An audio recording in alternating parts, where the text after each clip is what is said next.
एटमी missile से धमाका, समुद्र में परमाणु पोसिडॉन टॉर्पीडो लॉन्च।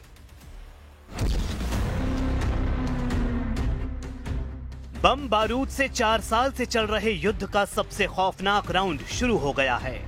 पुतिन ने महाविनाश के हथियारों को वॉर जोन में उतार दिया है। बैक टू बैक 2 एटमी धमाके कर पुतिन ने दुश्मनों के डार्क फ्यूचर की गारंटी दी है। यूरोप और अमेरिका अब पुतिन का परमाणु ताप झेल सकते हैं।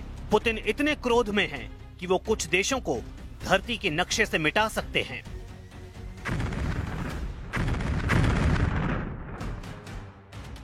ये है एटमी टॉर्पीडो पोसिडॉन। ये है पुतिन का नया परमाणु हथियार। ये है दुनिया दहलाने वाला एटमी लड़ाका। ये है ट्रंप का कलेजा कंपा देने वाला धमाका। परमाणु हथियारों की टेस्टिंग का तूफानी दौर शुरू हो गया है। पुतिन ने बैक टू बैक डबल धमाका कर प्रेसिडेंट ट्रंप को भड़का दिया है।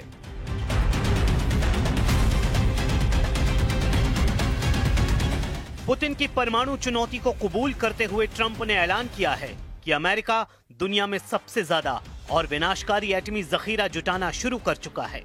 मतलब ये कि अब अमेरिका रूस में एटमी टकराव को कोई टाल नहीं सकता है। ये दुनिया सबसे विनाशकारी युद्ध के कगार पर आ चुकी है। एटमी हथियारों की सनक का फाइनल राउंड पुतिन के 2 परमाणु परीक्षण से शुरू हो गया है। महज 8 दिन के अंदर पुतिन ने 2 परमाणु हथियारों के विस्फोट से दुनिया दहला दी है।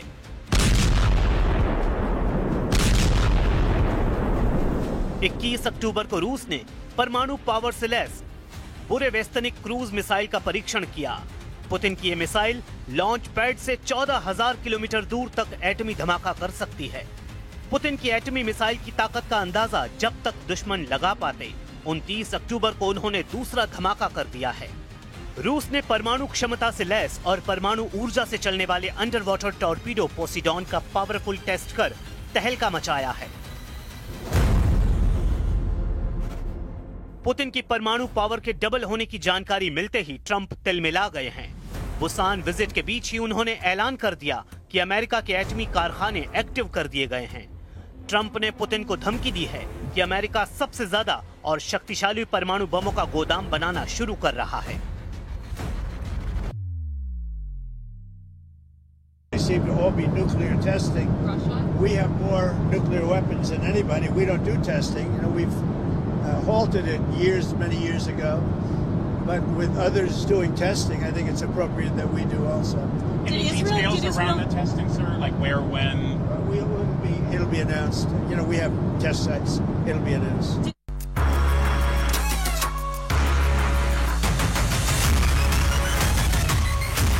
बीते कुछ दिनों से पुतिन ने अपने हर कदम से ट्रंप को चिढ़ाया है।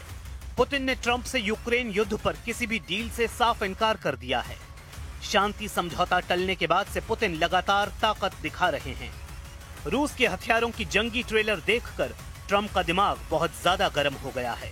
रूस ने जिस टॉर्पीडो का टेस्ट किया है उसे पुतिन ने दुनिया का सबसे विध्वंसक न्यूक्लियर हथियार बताया है। यहां तक कि रूस की शैतान मिसाइल से भी ज्यादा विनाशकारी है पुतिन की torpedo. But that's not all. You should know, yesterday we conducted another test of another promising system. This is the Poseidon unmanned underwater vehicle, also with a nuclear propulsion system. For the first time, we succeeded not only in launching it from a submarine using its booster motor, but also in igniting the nuclear propulsion system, which the vehicle used for a certain period of time. This is a tremendous success.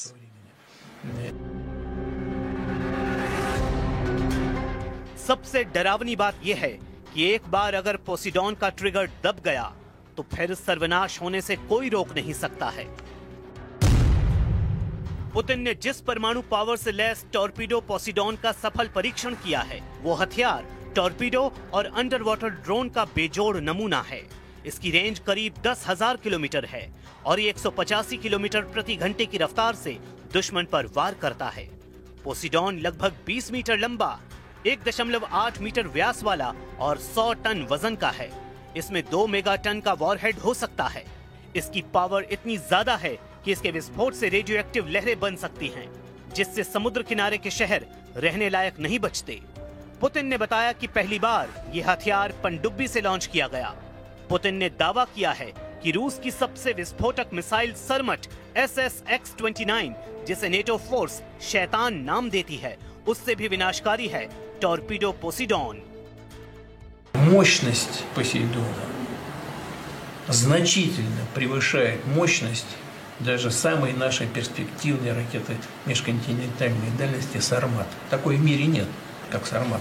И у нас он еще на дежурстве не стоит. Скоро появится на дежурстве. Но «Посейдон» значительно превышает «Сармат» по мощности. И кроме того, по скоростям и по глубинам движения этого беспилотного полета.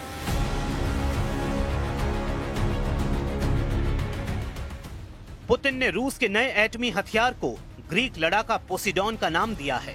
Putin ने Poseidon को America और NATO की विस्तारवादी नीतियों का जवाब तक कहा है।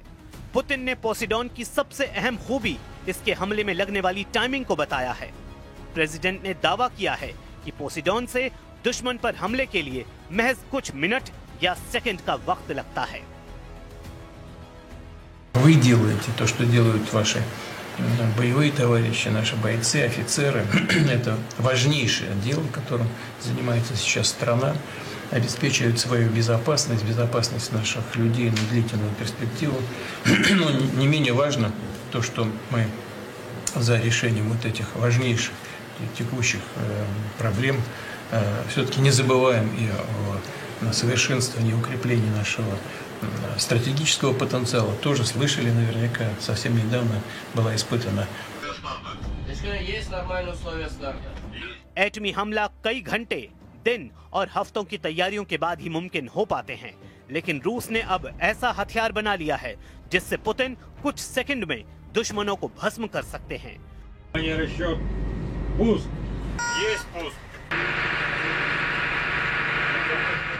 पुतिन के लेटेस्ट परमाणु शिकारी किस हद तक बर्बादी मचा सकते हैं, उसे जानकर ही रूह कांप जाती है। पोसीडॉन टॉर्पीडो में 2 मेगाटन तक परमाणु वॉरहेड लगाया जा सकता है। इसके विस्फोट से समुद्र में इतनी तेज रेडियो एक्टिव लहरें उठती हैं कि तटीय शहर पूरी तरह रहने लायक नहीं बचते। रूसी सेना का दावा है कि पोसीडॉन टॉर्पीडो के धमाके से लंदन जैसे 6 बड़े शहरों को मात्र 30 मिनट में दफन किया जा सकता है।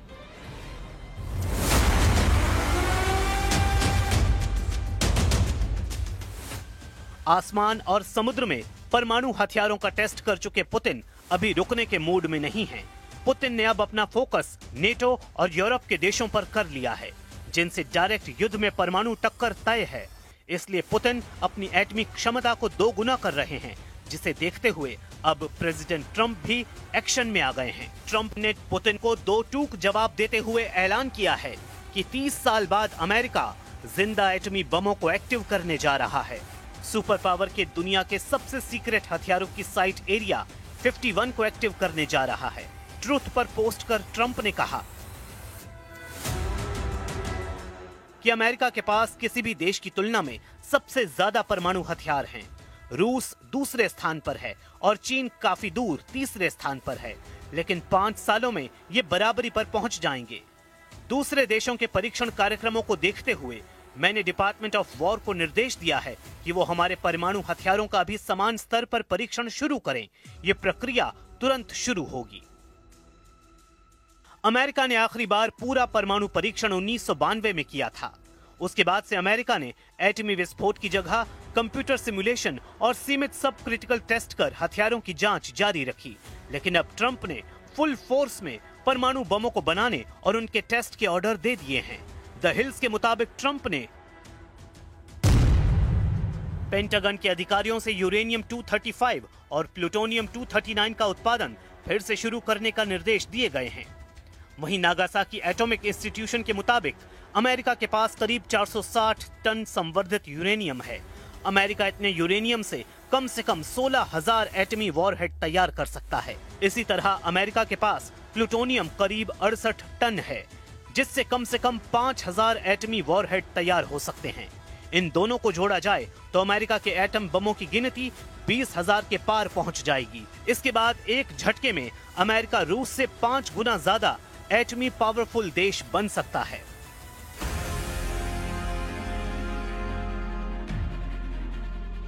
एक एटम बम बनाने में औसतन 25 किलो संवर्धित यूरेनियम की जरूरत होती है। एक्सियोस के मुताबिक पेंटागन की कोशिश जल्द से जल्द यूरेनियम परमाणु हथियार तैयार करने की है, जिससे पुतिन को परमाणु हथियारों की रेस में पीछे छोड़ा जा सके। हालांकि एटमी रेस में प्रेसिडेंट ट्रंप अकेले हैं, जबकि पुतिन के साथ शी जिनपिंग, किम जोंग जैसे ताकतवर सुप्रीम लीडर हैं। किम जोंग उन ने पुतिन की वजह से ट्रंप से मिलना तक मंजूर नहीं किया है। वहीं ट्रंप ने किम से मुलाकात न होने की वजह खुद के बिजी शेड्यूल को बताया है। Did you ever get through to Kim Jong-un about setting up a meeting? Does he have a phone? We never were able to talk because I was so busy, and really this is why we came. I think it would have been maybe disrespectful to the importance of this meeting if we did that. So I'd come back with respect to Kim Jong-un. I'd come back if it was.